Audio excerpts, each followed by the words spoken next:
எல்லாமே ஒத்துக்குன்னு அப்போ கூட நான் 40,000 ரூபா கொடுத்தேன் மேடம். 40,000 ரூபா கொடுத்து ஒரு பீர்வா எடுத்து கொடுத்தேன். பாப்பாவுக்கு நகை போட்டேன். அந்த பையனுக்கு 1 சவரம் செயின் போட்டேன், 1/4 சவரம் மோதிரம் போட்டேன். அது பத்தலையா?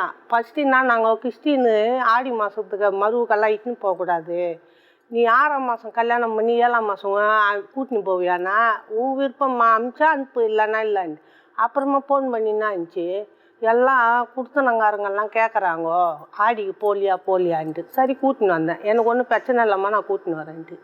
ஆடி சீர் எடுத்துன்னு போனால் அவங்க பொண்ணை வச்சு கேட்குது 7 அண்டாக்கு வேணுமா ஆடி சீர். நான் சொன்னேன், என்னால் முடியாதும்மா, 7 அண்டா நான் எந்த ஊர்லேயே பார்க்கல, நானும் ஒரு 20 கல்யாணம் பண்ணேன், 7 அண்டாலாம் பார்க்கலம்மான்னு. அதுக்கப்புறமா நாங்கள் அதோட விட்டாங்க. பிரச்சனை மேலே பிரச்சனை. ஆனால் என்னை நேரடியாக அவங்க கேட்கல மேடம், இவ்வளோ வேணும். ஆனால் பாப்பாவை கேட்குறாங்க.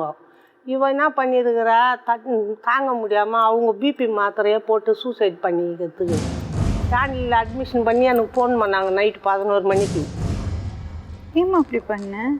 உன் ரொம்ப திட்டுவாய் சொல்லிட்டு பண்ண.